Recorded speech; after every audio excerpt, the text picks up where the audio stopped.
पाकिस्तानच्या नौशकीमध्ये सुरक्षा दलाच्या 7 बस आणि 2 गाड्यांवर हल्ला। बीएलएच्या हल्ल्यात 90 जवानांचा मृत्यू। पाकमध्ये तणावाची स्थिती।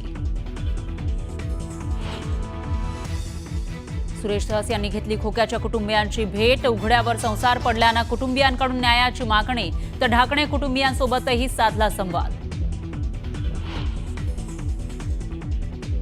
लाडक्या बहिणीमुळे शासकीय तिजोरीवर थोडा ताण, त्यामुळे थोडी पत्र द्यायची कमी करा, क्रीडा मंत्री दत्तात्रय भरणे यांचं वक्तव्य। विधान परिषदेच्या पोटनिवडणुकीसाठी भाजपच्या 3 उमेदवारांची नावं जाहीर। संदीप जोशी, संजय केनेकर आणि दादाराव केचे यांना उमेदवारी।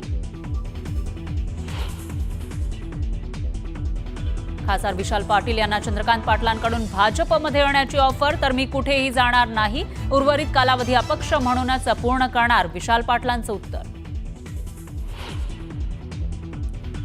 सुपा एमआयडीसीच्या मुद्द्यावरून निलेश लंके आणि सुजय विखे पाटील यांच्यामध्ये जुंपली। खरे गुंड तर तुम्ही आहात म्हणत लंकेंचा प्रहार, तर एकही आश्वासन पूर्ण केलं का, विखेंचा सवाल।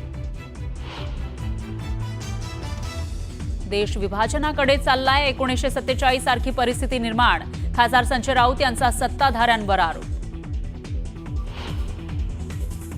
रविकांत तुपकर यांची शेतकऱ्यांसाठी आंदोलनाची हाक। बुलढाणा पोलिसांची तुपकरांना नोटिसांना भीक घालत नसल्याचं सांगत सातबारे आणि सोयाबीन समुद्रात बुडवणार, तुपकरांचा इशारा।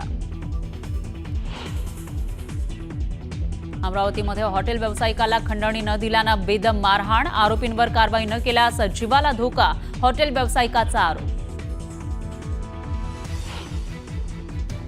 बीडच्या आष्टी तालुक्यात प्रेम संबंधांच्या संशयावरून करण्यात आलेल्या बेदम मारहाणीत तरुणाचा मृत्यू, पोलिसांनी एका आरोपीला घेतलं ताब्यात। धक्कादायक घटनेमुळे बीडमध्ये खळबळ। धाराशिवमध्ये प्रेम प्रकरणातून मारहाण झालेल्या तरुणाचा उपचारादरम्यान मृत्यू, बेदम मारहाण प्रकरणी संबंधितांवर आरोपींना फाशीची शिक्षा द्या, तरुणाच्या पालकांची मागणी।